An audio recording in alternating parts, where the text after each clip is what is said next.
Deus está muito forte, a presença de Deus nesse lugar. A presença de Deus está notória. Aleluia. Quando a igreja sai de casa disposto para adorar, irmãos. Aleluia. Já vem de casa sentindo a presença de Deus. Essa congregação, a presença de Deus é notória. Amém? Queridos irmãos, quero agradecer ao pastor Célio, ao homem de Deus, pela oportunidade que Deus em Cristo abençoe poderosamente. Amém? Meus amados irmãos, vamos sem perder tempo na palavra de Deus nesta noite. Abra comigo as nossas Bíblias no Evangelho de Jesus, segundo escreveu Lucas, capítulo 15. Nós vamos ler o verso 11, a parábola do filho pródigo. Glória a Deus, que presença gloriosa. Onde estivemos aqui no encerramento do primeiro trimestre, não é isso? Glória a Deus, a Santíssima Trindade. Irmãos, escola bíblica dominical, uma bênção, viu? Onde? Para a glória de Deus. Evangelho de Jesus, segundo escreveu Lucas, capítulo 15, e o verso de número 11, capítulo 15, verso 11. Todos se encontraram, digam amém. Amém. Assim está escrito. E disse Jesus: um certo homem tinha 2 filhos, e o mais moço deles disse ao pai: Pai, dá-me a parte da fazenda que me pertence, ou herança. E o pai repartiu entre eles a herança. E pouco dia depois, o filho mais novo, juntando tudo, partiu para uma terra distante e longínqua, e ali desperdiçou a sua herança ou fazenda, vivendo dissolutamente. Somente até o verso 13, amém? Glória a Deus. Queridos irmãos, glória a Deus, redobre sua atenção, escute Deus o Senhor continuando a falar mais alto a cada coração, a cada vida aqui presente, amém? Estamos diante de um texto bastante conhecido, haja vista que do maior ao menor dentro dessa casa já ouviu alguém pregar, você mesmo diante da palavra já pregaram, alguém cantar. É um texto bastante conhecido em que Jesus está no, glória a Deus, aleluia, pregando a palavra de Deus, fazendo a vontade do Pai. E Lucas vai narrar no capítulo 15 que ajunta-se muitos publicanos e pecadores para quê? Para ouvir a mensagem de Jesus, porque Jesus pregava diferente dos fariseus. Jesus pregava com autoridade, e a palavra de Deus vai nos dizer que além dos fariseus também chegaram ali os escribas. E quando eles chegam, Jesus ele cita essas 3 parábolas bem conhecidas por todos nós: da ovelha que se perdeu, a dracma perdida e a parábola do filho pródigo. Mas quando nós olhamos para a parábola do filho pródigo, para os tempos de Jesus aqui, glória a Deus, é no mínimo uma parábola muito intrigante. Por quê, pastor? Porque primeiro, Jesus, quando ele começa a parábola do filho pródigo, ele vai dizer que um homem, ele tem 2 filhos. Jesus vai dizer que o menor, ele pede a herança. Ele pede a herança ao pai. Haja vista que nesses tempos aqui, no Oriente Médio, o mais novo, se quisesse dirigir-se ao seu pai, tinha que passar pelo irmão mais velho. Glória a Deus. Mas Jesus, no tempo de Jesus aqui, quando ele cita esta parábola, eu estava lendo e pensando muito intrigante para o tempo de Jesus. Mas só que Jesus, ele é extraordinário. Aleluia, quando ele fala e explica esta parábola. Irmão, Jesus vai dizer a parábola que tem 2 filhos e um pai. E o mais novo se dirige ao pai. E ele pede a herança. Pai, dá-me a minha parte da herança. Mas o intrigante está aqui. Por quê? Porque o filho, ele pede a herança estando o pai ainda vivo. E não se repara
é terrível. Olha a expressão bíblica. E pouco dia depois, o filho mais novo juntou tudo. Mas eu me atrevo a dizer que ele não levou tudo. Sabe por quê? Porque na verdade o tudo dele não era herança. O tudo dele era o pai.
Usa-se a semente para fazer uma espécie de ração, que é chamada de bolota.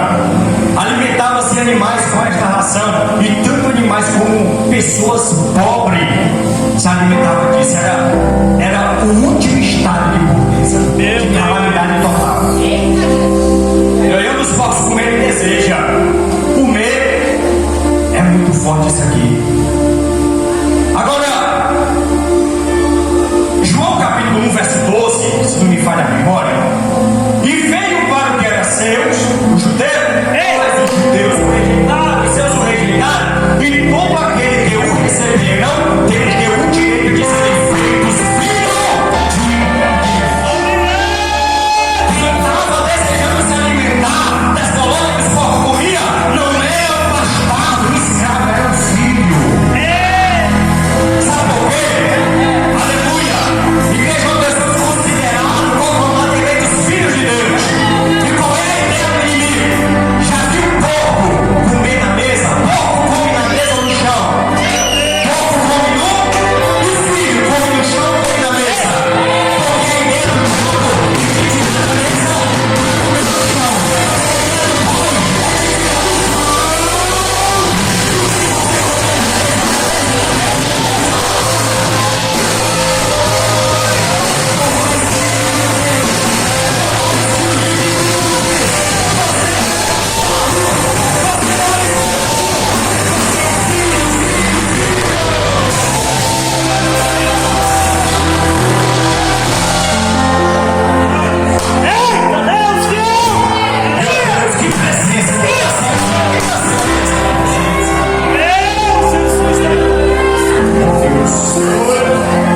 O Davi, esse baterista do São Paulo. Meu Deus do céu. Aí o que acontece? Pegou aí, mano. Olha, o filho estava onde? Querendo comer no chão. Oh, glória. Porco não come na mesa. Quem vai comer na mesa é o filho. Tá vendo a ideia do diabo, do inimigo? De tirar da mesa para você comer no chão. Essa é a ideia do pai.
Quando a ficha cai, ele cai assim: eu sou filho, eu sou bastardo.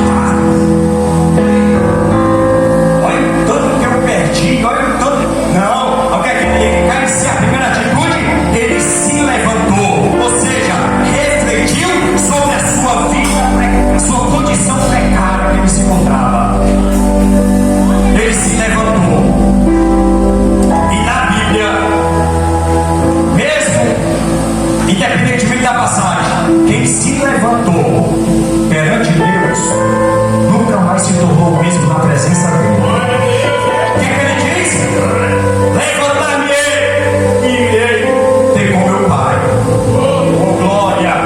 Primeira atitude que ele toma é se levantar. Oh glória! Refletir sobre a sua condição precária. A segunda atitude que ele tomou a decisão. Qual foi a decisão? Verso 18: irei ter com meu Pai. Interessante que a ovelha perdeu, o pastor foi atrás. A dracma se perdeu, a mulher achou. Ei, mas o filho foi embora, mas o pai não foi atrás. Meu Deus! Sabe por quê? Porque a resposta está aqui no verso 18: levantar-me e irei ter com meu Pai. Sabe por que o pai não foi atrás? Porque o pai sabia, independentemente do que acontecesse com ele, para onde ele fosse, onde ele ia, ele sabia onde era que o pai, onde ele encontrar o pai. Ele sabia onde ele ia, ele sabia onde ele ia.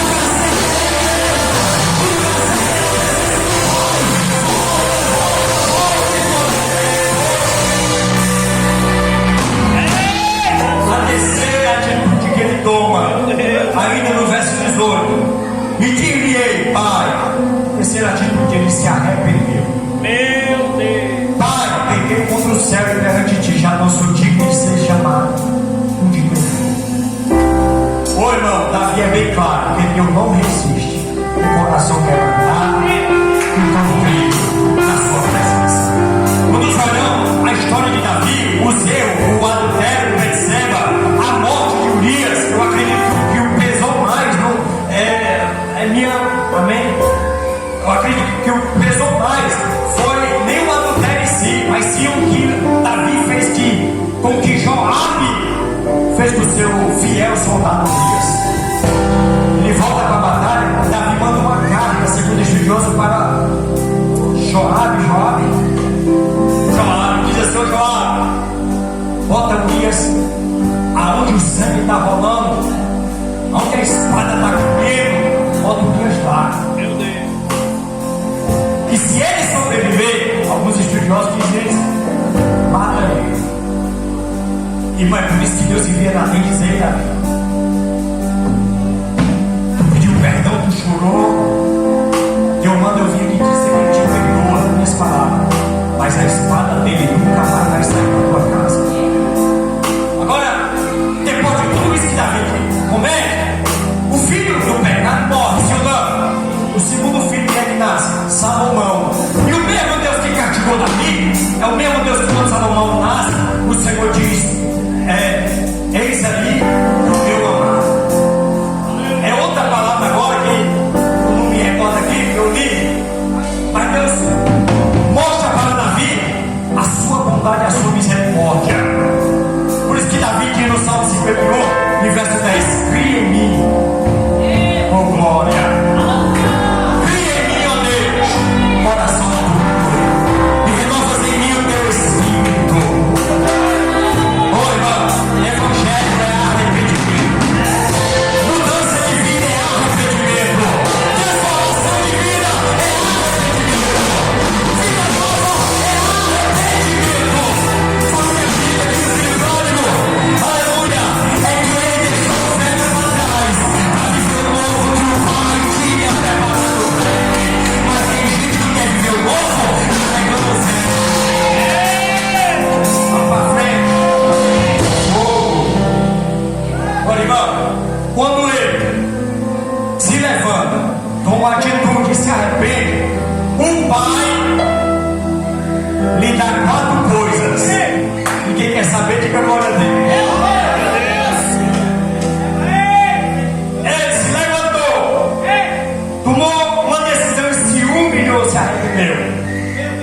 voltou para a casa do pai. Tem um detalhe aqui antes das 4 coisas. Quando o filho se arrepende e vem voltando, o que a Bíblia diz? O pai ficou em casa ou foi ao encontro do filho? O pai foi ao encontro do filho. Meu Deus, que amor é esse? O filho, quando está vindo, igreja, ele me ouve, diga amém. Talvez se não ouvirmos, eu vou orar. O filho está vindo, sim ou não? Ele diz que o pai está na porta e vai ao encontro do filho. Eu perguntei por quê. Sabe por quê? Porque está aqui a resposta. Deuteronômio, capítulo 21, verso 18. Irmão, sabe qual é a lei do filho pródigo? Ser apedrejado publicamente. Leia Deuteronômio na sua casa, verso 21, verso 18. Capítulo 21, verso 18. Sabe por quê, irmão? O pai vai ao encontro do filho? Porque se a população ali, se os trabalhadores do pai vissem o filho vindo, o filho sequer chegaria na casa, ele era morto, apedrejado. Mas o pai, porque Deus enviou seu filho unigênito para que todo aquele que não pereça, mas tenha vida eterna.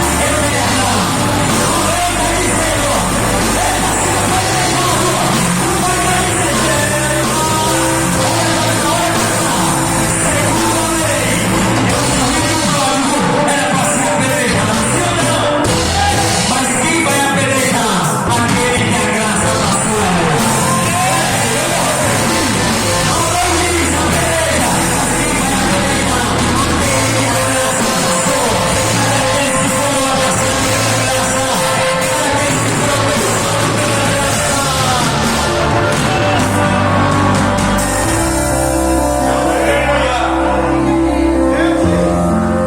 Ele chega dizendo: Pai, pequei contra o céu perante o Senhor, eu não sou digno de ser teu filho, me faz promover como do teu céu aí.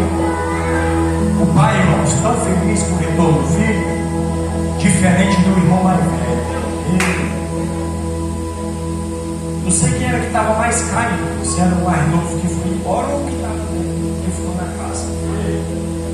Por quê, pastor? Porque o verso de número 11 diz, 12 diz o quê? Que a herança foi partida entre eles. Então o mais velho recebeu a herança também. O mais novo se declarou: olha, na minha herança eu vou-se embora, fascinado com o mais velho também recebeu. E se você ver, quando o filho retorna, a Bíblia diz que o irmão mais velho se indignou. Como pode? Meu Deus! Alguém se indignar por um filho que depois está voltando arrependido? Eu não sei o que mais ofende a Deus. Se é um pecador que cai e volta arrependido, ou um hipócrita vestido de santidade. Não, pastor Sérgio está aqui, quinta-feira tem doutrina, vamos para as 4 coisas, o pai, quando ele volta, o pai lhe dá 4 coisas. A primeira coisa que o pai lhe dá, sabe o que é, irmão? Quem quer saber, diga glória. Olha o que é que o pai diz, está no verso de número 22. Mas o pai disse aos seus servos: trazei a melhor roupa e vestido. A primeira coisa. Oh Jesus, quando eu li isso aqui, irmãos, é extraordinário. How are you, my friend? Eu pedi para você colocar Isaías 61, verso 10. É não, viu, irmãos? Isaías 61, verso 10. Oh glória, eu vou até ler aqui para os irmãos. Glória a Deus. Meu Deus, aqui eu vou ler. Olha o que aqui diz: regozijo. Deixa eu ler o que é melhor. Estou igual o pastor Sérgio. Estou igual o Senhor. Regozijo. Sai muito do Senhor. A minha alma se alegrará no meu Deus, porque me vestiu de roupa de salvação.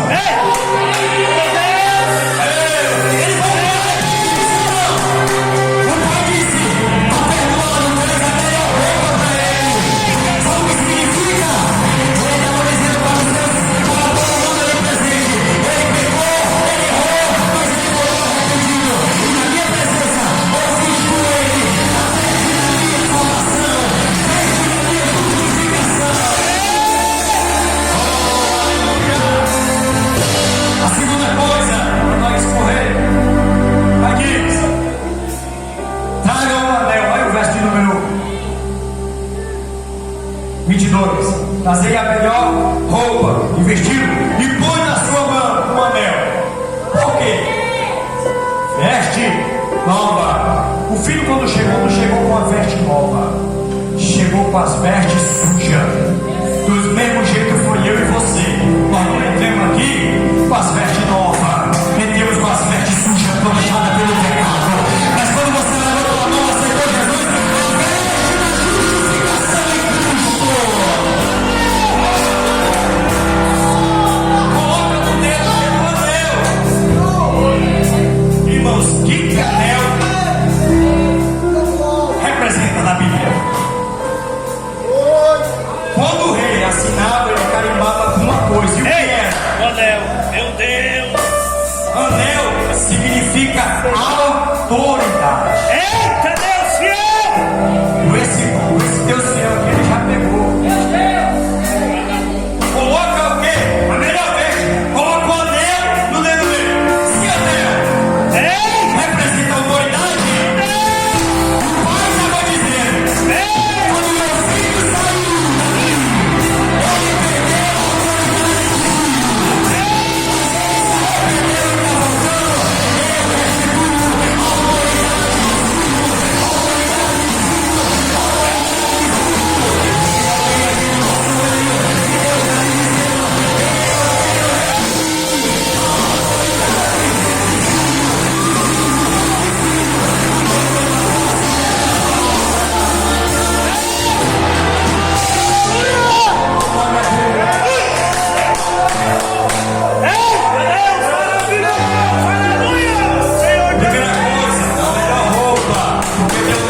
eu não tenho qualquer coisa pra você, tem o melhor pra você. Coloca na sua mão o anel, filho. O que você perdeu na minha presença eu restituo. Filho, é muito forte, eu não é verdade. O que tu perdeu, filho, na minha presença eu restituo. Coloca na mão dele o anel. Oh, glória. A terceira coisa, verso 22. E põe no seu, na sua mão o anel. A terceira coisa, e alparcas para os seus pés. Irmão, por que vestido? Por que anel? E por que alparcas nos pés? Sabe por quê? Porque naquele tempo, quem andava descalço era escravo, não filho. Aí o pai diz assim: ó, coloca a melhor veste, coloca na sua mão o anel e traz a alpaca, calça os pés dele. E naquele tempo, quem andava descalço não era filho, era escravo. Ô glória! O calçado era para indicar que ele não era escravo. Nunca foi escravo. Ele sempre foi filho. Mas ele pecou. Ele continua sendo filho. Ele cometeu, ele errou, transgrediu a lei, mas continua sendo filho. Ele abandonou o pai, mas continua sendo filho. Ele gastou a herança com as meretrizes, com os prazeres da vida, mas continua sendo filho. Ele pecou, mas continua sendo filho. Sai daqui, consciente, irmão, que você não é bastardo, você não é escravo. Escravo do pecado, ainda nos frutos de Cristo. Hoje não.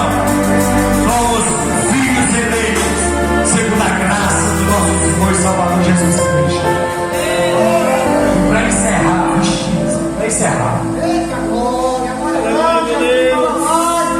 Obrigado,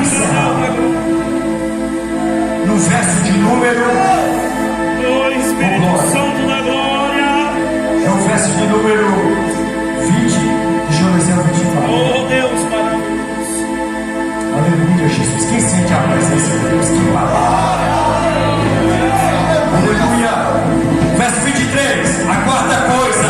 Primeira coisa, a melhor roupa. Segundo, o anel. Terceira, a alparca. E a quarta coisa, verso 23.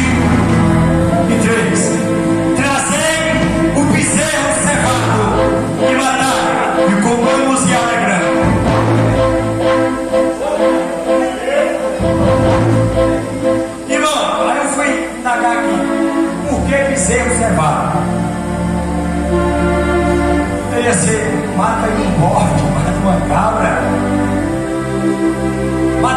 vaca aí, mata um boi, mas o pai não, diz assim, ó, trazer um bezerro cevado, o bezerro cevado.